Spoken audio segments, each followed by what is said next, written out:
Hi guys! For tonight's video, dinayo natin ang bagong pinagkakaguluhan at pinipilahang parisan sa Angeles City, Pampanga.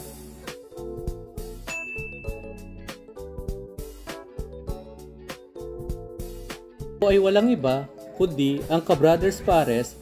Sa mga nais tikman at subukan ang pares, matatagpuan ito sa Stall 33, Barangay sa Palibutan, Angeles City.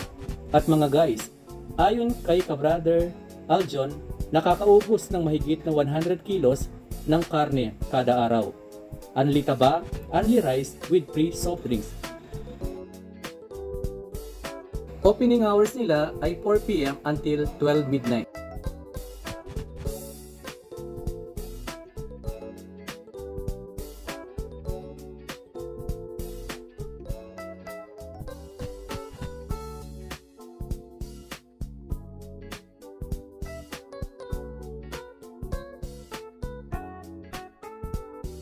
Shoutout nga pala kay Angelito Cuevas Santos, the Good Healer Bone Alignment. Ayan, sa mga kabrother na may karamdaman, may mga sakit sa kasukasuan, buto. Ayan, pinipilahan to, sikat na sikat dito sa Pampanga. I-visit nyo po siya at i-follow nyo rin yung kanyang Facebook page. Ayan, ilalagay namin dito.